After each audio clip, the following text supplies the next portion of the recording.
Good morning, Cullman. Thank you for tuning in to Cullman Today. I'm your host, Katie Spicer, and today is Friday, May 17th, 2024. We have a lot to look at in local news today, including information on WildWater's opening date for the season, the Hanceville Grilled Cheese Festival, and National Police Week. All of this plus sports, weather, and more, but for now, let's dive into the top stories happening in Cullman today.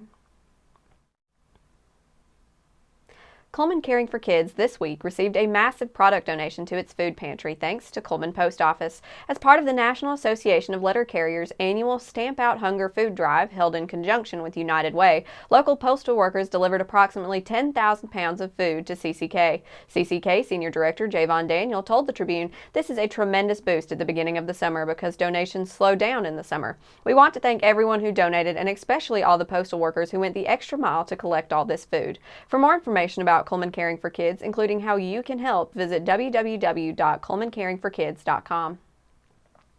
Next up, Cullman Parks Recreation and Sports Tourism Executive Director Nathan Anderson told the Cullman City Council this week about plans for upgrades at Heritage Park and announced that WildWater, the city's aquatic recreation facility, is set to open on Memorial Day weekend with upgraded and new features to welcome guests, including approximately 75 more shaded seating spots for patrons to use while beating the heat. Anderson said that CPRST is working on increasing the efficiency within the park's food operations to make wait times and food lines shorter. Once again, WildWater will offer online ticket sales for the water park with financial incentives and perks to encourage guests to purchase through the website, both speeding up the process and guaranteeing that guests can be accommodated at the times they choose. Anderson said the reopening of WildWater brings a lot of excitement. The sounds of laughter and water create a lively atmosphere for families and friends to make lasting memories. We are looking forward to seeing everyone soon. To wrap up our top stories, on May 25th, downtown Hanceville will transform into a hub of culinary delight and community celebration with the 4th annual Grilled Cheese Festival. From 9 a.m. to 5 p.m., attendees can indulge in a unique festival dedicated to everyone's favorite comfort food, the grilled cheese sandwich. Event coordinator Nolan Bradford promises a day packed with activities and treats for all ages. This is our 4th year for this event, and it continues to grow. Each year brings a variety of new vendors as well as some of the older favorites. While you're here, take time to visit the local downtown businesses who offer a variety of products you don't find very often in one area with that unique hometown feel you grew up with. The Grilled Cheese Festival will feature live music, street vendors, more than 10 food trucks, and a variety of other specialty food and craft item vendors. Over 50 vendors are expected to line the streets, offering everything from retail items to handmade crafts. The arts and crafts available will range from jewelry to home decor. For younger attendees, there will be bouncy houses for extra fun. True to its theme, the festival will spotlight an array of grilled cheese variations. Now that we have the top stories out of the way, we're going to take a quick break before returning with sports.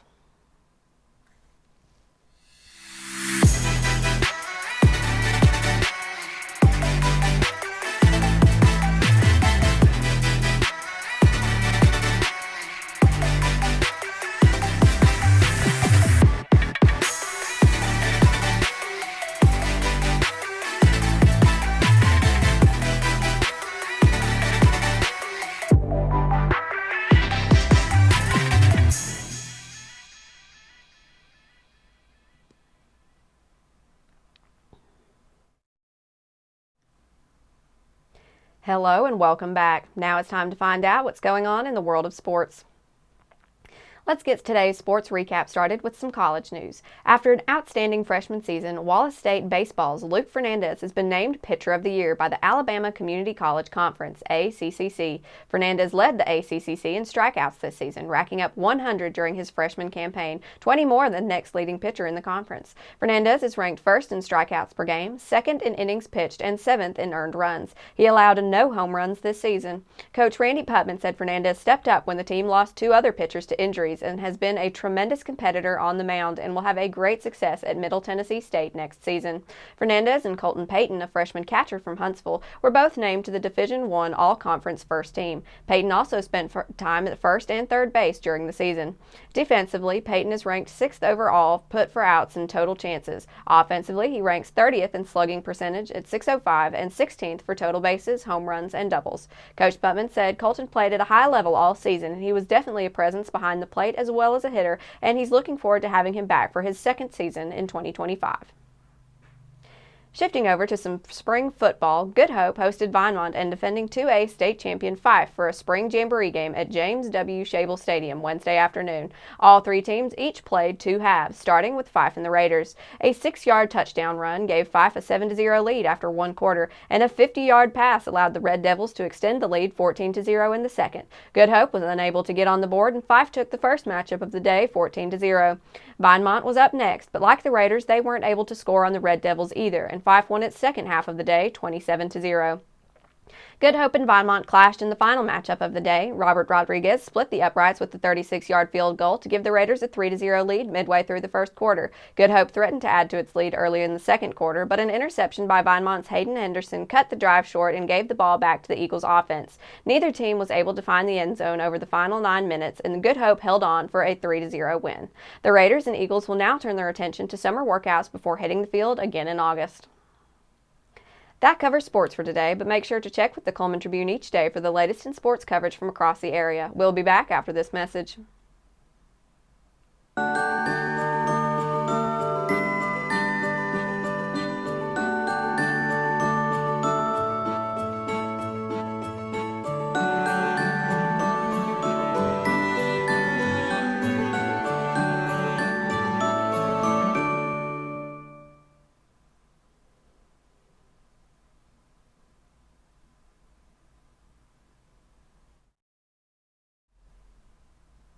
Hello and welcome back to Cullman Today. Now it's time to speed things up with our news rundown. 4 stories in under 4 minutes.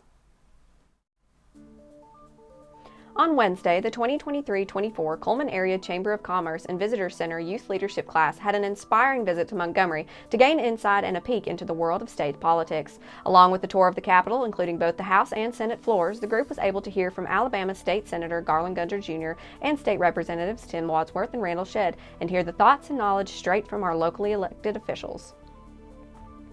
The Vinemont Town Council at its recent meeting shared details about upcoming community initiatives. One such event is the Senior Citizens Day, scheduled for Monday, May 20th from 10 a.m. to 1 p.m. at the Vinemont Community Center. Furthermore, the council announced a cleanup day at Henry and Roe Wood Park, scheduled for June 1st, starting at 8 a.m. Efforts will focus on tree maintenance, scraping old paint off the current park amenities, and repainting the amenities to enhance and maintain the community space. The council also accepted a generous donation from Vinemont Christian Church, a piano that will soon grace the Vinemont Community Center. Additionally, the council accepted a quote from Alabama Outdoor Lighting for the installation of Christmas lights at the Community Center, City Hall, Pavilion, and Fire Department. The installation, tentatively scheduled for October, will cost $2,290. One Holly Pond K-8 first grade class dedicated the book they have spent the better part of their academic year creating to the school's beloved custodian, Jeff Horton. The students worked very hard and wanted to dedicate their book to him for his efforts to show their appreciation for taking care of the school and, in turn, taking care of the students. Senator Tommy Tuberville has joined all of his Republican colleagues in introducing a resolution recognizing May 12th through 18th as National Police Week. In addition, Senator Tuberville hosted a National Police Week roundtable earlier today with several members of Alabama law enforcement, along with former Department of Justice, Department of Homeland Security, and Department of Alcohol, Tobacco, Firearms, and Explosives officials. Sheriff Matt Gentry was invited to take part in this special roundtable discussion sponsored by Senator Tuberville at the Dirksen Senate Office Building. Sheriff Gentry was proud to represent Cullman County Sheriff's Office as the only sheriff invited to take part. Gentry said, "It was truly an honor and a privilege to be invited to take part in an event like this. I am proud and humbled to be a voice for the citizens of Cullman County." Now for a quick break before we look at the weather ahead and pay our respect with obituaries. I'll be right back after this quick message. Discover what's buzzing in Cullman with Community Matters, where every story pops off the page with local flair. It's the magazine that's got the inside track on what's now, what's new, and who's who. Get the lowdown on top eats and 411 on recipes that'll turn up your summer cooking game.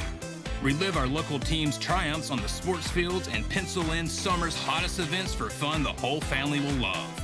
Get your copy of Community Matters at the Cullman Tribune, any of the local businesses on screen, or scan the QR code.